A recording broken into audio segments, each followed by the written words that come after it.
नमस्कार दोस्तों, आप सबका एक बार फिर से हमारे YouTube चैनल पर हार्दिक स्वागत। मैं आपका दोस्त विवेक गुगना। आज हम चर्चा करेंगे कर्क लग्न वालों के लिए दिसंबर महीने के मासिक राशिफल के बारे में।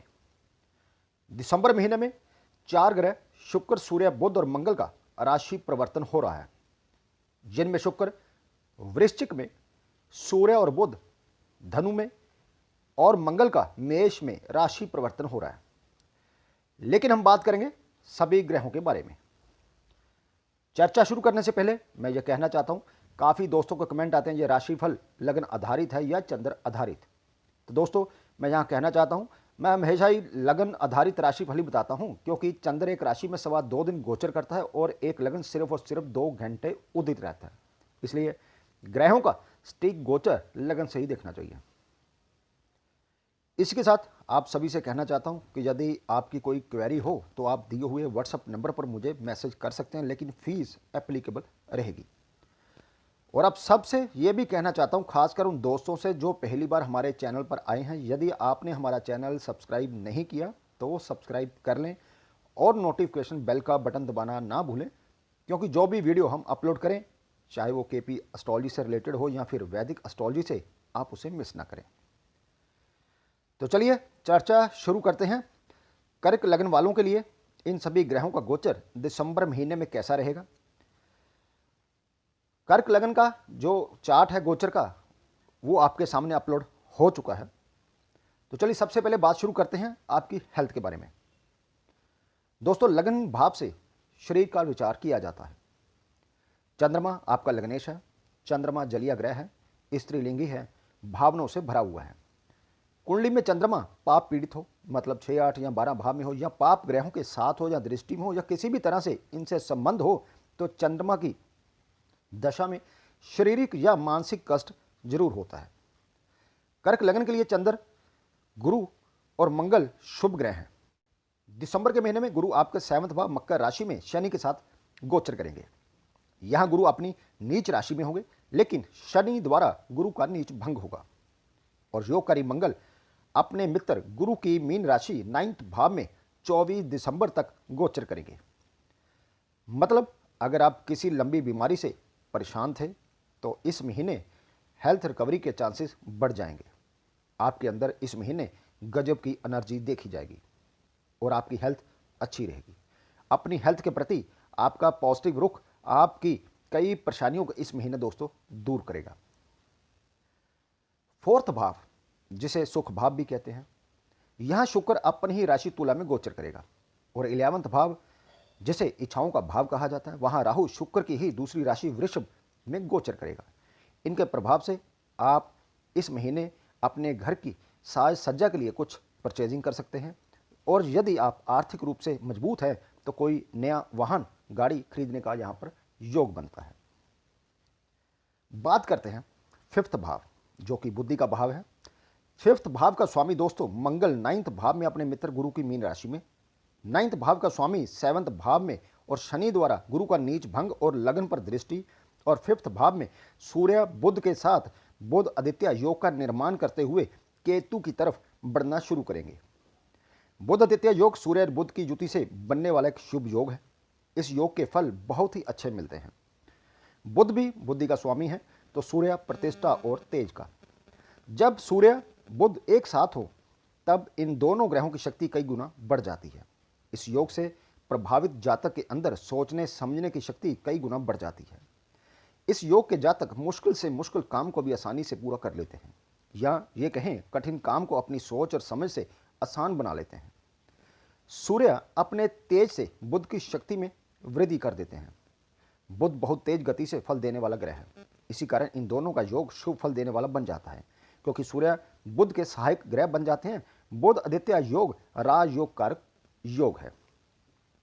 लेकिन जब बुध आदित्य योग में केतु की विधता, क्योंकि शास्त्रों में जो कहा गया वो ये है कि केतु को गुरु ग्रह से अधिक विवेकशील और विद्वान माना गया है। तो कहने का मतलब, जब बुध आदित्य योग में केतु की विधता मिल जाती है तो एक साथ इतने बुद्धिमानी के कारक ग्रहों का होना विस्फोट का कार्य करता है। अब क्यों ऐसा कार्य करता है, यह समझने वाली बात है।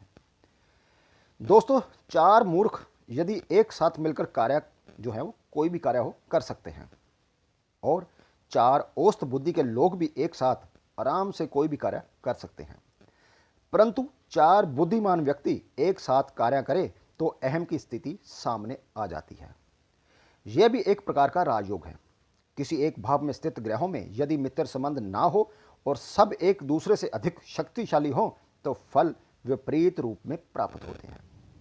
इसकी वजह से आप आसानी से नाराज हो सकते हैं, आपके स्वभाव में चिड़चिड़ापन आ सकता है और छोटी छोटी बातों पर आपको गुस्सा आ सकता है, जो आपके परिवार वालों के साथ रिश्ते में समस्या पैदा कर सकता है। दोस्तों, सूर्य, बुध और केतु एक साथ एक भाव में होना और ऊपर से 11 दिसंबर को शुक्र का, जो कि सुख भाव और लाभ भाव का भी स्वामी है, सूर्य, बुध और केतु से युद्ध योग करेगा। 7वें भाव में पहले से ही 6th भाव का स्वामी गुरु शनि के साथ गोचर कर रहा है, जो वैवाहिक जीवन के लिए दुखद और कष्टकारी परिस्थिति का निर्माण करता है। लेकिन इस योग का व्यक्ति अपने कार्य क्षेत्र में सर्वोच्च स्थान जरूर प्राप्त करता है। तो कहने का मतलब मेरा यह है, सूर्य, बुध, शुक्र, केतु, इन चारों के योग से कोई भी व्यक्ति कर्क लग्न का हो, वो इस महीने में अपने कार्य क्षेत्र में काफी उच्च स्थान प्राप्त कर सकता है। लेकिन वैवाहिक जीवन के यदि हम नजरिए से देखें तो ये योग जो है कष्टकारी रह सकता है। 16-17 दिसंबर को सूर्य और बुध 6th भाव में धनु राशि में प्रवेश करेंगे। इस समय दौरान परिवार के किसी व्यक्ति से आपका विवाद बढ़ सकता है, जो आपको चिंता देगा, इसलिए व्यर्थ में किसी से उलझने का प्रयास दोस्तों ना करें।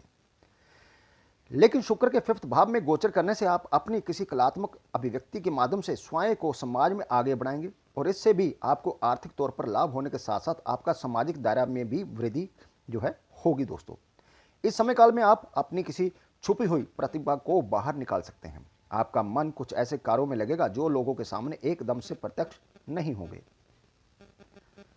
सूर्य, बुध, शुक्र, केतु का एक साथ 5th भाव में होना और राहु का 11th भाव में होना संकेत देता है कि कर्क लग्न के जो जातक हैं, जो लोग शेयर मार्केट में ट्रेडिंग करते हैं, उनके लिए यह समय अनुकूल नहीं रहेगा। इस अवधि में व्यवसाय से या व्यवसाय के क्षेत्र से जुड़े जातकों को इस दौरान किसी भी तरह की सट्टा गतिविधियों में शामिल होने से दूर रहना चाहिए, अन्यथा यह सट्टेबाजी आपका भारी नुकसान करा सकती है। दोस्तों, व्यापारी लोगों को अपनी बुक्स को मेंटेन रखना होगा, नहीं तो सरकार की तरफ से कोई परेशानी खड़ी हो सकती है। जो लोग कम्युनिकेशन के फील्ड में हैं, writing, post office, printing, print media, advertisement agency, accountant, astrologer, news agency से जुड़े हुए, उनके लिए समय अनुकूल रहेगा। इवन जो लोग कला के क्षेत्र में भी हैं, उनको अपनी क्रिएटिविटी, एबिलिटी या किसी कला के बल पर तरक्की करने के अवसर प्राप्त होंगे। इसके अलावा कर्क लग्न के जातक जो अपने शौक को अपने पेशे में बदलना चाहते हैं, उन्हें भी इस समय के दौरान नए रास्ते या दिशा मिलने की संभावना है। दोस्तों, 16-17 दिसंबर के बाद सूर्य और बुध का गोचर आपके 6th भाव में होगा। सूर्य देव आपकी राशि के 2nd भाव के स्वामी है, बुध 3rd और 12th भाव के स्वामी है, और दोनों का गोचर आपके 6th भाव में होगा और इनका गोचर 6th भाव में अच्छा परिणाम देने वाला माना गया है। आप अपनी नौकरी को लेकर काफी संजीदा रहेंगे, इसलिए इस गोचर के प्रभाव से आपकी नौकरी में अच्छे परिणाम मिलने शुरू हो जाएंगे। आपकी मेहनत आपके पक्ष में परिणाम देना शुरू करेगी।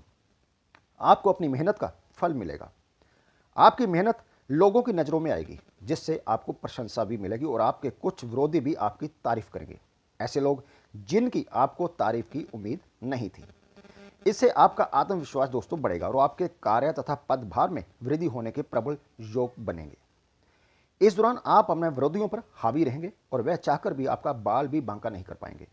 लेकिन इस समय में आपको सोच समझकर बातचीत करनी होगी और व्यर्थ में किसी के झगड़े में पड़ने से बचना होगा। साथ ही साथ इस बात का भी ध्यान रखें कि इस समय में आपकी वाणी में कुछ समस्या हो सकती है, यानी कि आप खुद ब खुद कुछ ऐसी बातें कर सकते हैं जिससे आपके अपने भी आपके शत्रु बन सकते हैं। इसलिए विशेष रूप से प्रोफेशनल लाइफ में इसका नुकसान उठाना आपको पड़ सकता है। दोस्तों, इस अवधि में आप किसी कोर्ट या कचहरी के मामले में सफलता अर्जित करेंगे, उससे भी आपको लाभ होगा। सरकारी क्षेत्र, शासन प्रशासन से आपको उत्तम लाभ के योग बनेंगे। वरिष्ठ अधिकारी और समाज के गणमान्य लोग आपके साथ जुड़ेंगे और उनसे संपर्क का लाभ आपको अच्छे से प्राप्त होगा। दोस्तों, 10th भाव के स्वामी मंगल आपके 9th भाव में और 9th भाव के स्वामी गुरु शनि के साथ 7th भाव में गोचर करेंगे। शनि की दृष्टि आपके लगन तथा आपके 4th और 9th भाव पर होगी, जिस कारण व्यक्तित्व में गंभीरता आएगी। 7वें भाव में गोचर करते हुए शनिदेव शश योग का निर्माण करेंगे। शनिदेव मेहरबान है, इसलिए धन लाभ की अच्छी संभावना बनेगी। आप बिजनेस में कोई नया प्रयोग, कोई नई पॉलिसी अपनाने के अलावा नई मशीनरी लेकर आने का मन बना सकते हैं। कुछ नया करने की हिम्मत कर सकते हैं। आप अपने बिहेवियर स्किल के दम पर अच्छी तरक्की हासिल करने में सफल होंगे। आपके कंपटीटर या विरोधी आपके सामने इस दौरान सिर नहीं उठा पाएंगे। भूमि भवन से लाभ होगा। आप नए भवन निर्माण भी करा सकते हैं। जो जातक सेना, पुलिस या ऐसे किसी गवर्नमेंट इंस्टीट्यूट से रिलेटेड बिजनेस करते हैं, उनको इस समय नए ऑर्डर मिलेंगे और सरकारी लाभ होगा। इस समय काफ़ी देर से लटके काम पूरे होने की संभावना है। शुभ विचार आएंगे और खुद की मेहनत से अपने भाग्य का निर्माण करने की इच्छा जोर पकड़ेगी। अच्छी चीज़ों की प्राप्ति होगी। आप कुछ नया सीखने के लिए एक्सपर्ट की सलाह ले सकते हैं। छोटी मोटी यात्राएं आपके बिजनेस को बढ़ाने में गति देंगी। 24 दिसंबर के बाद मंगल आपके 10th भाव में अपनी ही राशि में प्रवेश करते हुए आपके जो व्यापार है उसको नई ऊंचाइयां प्रदान करेंगे। दोस्तों, कारोबार को इस माह मन चाहे फल मिलने की पूरी उम्मीद है। आपको क्लाइंट इस महीने आपको बड़े ऑर्डर दे सकते हैं। कारोबार में हो रहे सुधार के कारण आपको इस दौरान मानसिक सुकून की प्राप्ति होगी। बिजनेस करने वालों को इस महीने कुछ नया शुरू करने के बारे में भी विचार करना चाहिए, क्योंकि आपके इस प्रयास से सफल होने की पूरी संभावना है। कुल मिलाकर दोस्तों देखा जाए तो इस महीने में आपको आर्थिक तौर पर काफ़ी ज़्यादा मुनाफा होगा। तो दोस्तों ये थी छोटी सी जानकारी कर्क लगन वालों के लिए कैसा रहेगा दिसंबर का महीना। वीडियो अच्छा लगा हो तो प्लीज़ लाइक कीजिए, शेयर कीजिए। मिलते हैं एक और नई जानकारी को लेकर, तब तक के लिए नमस्कार दोस्तों।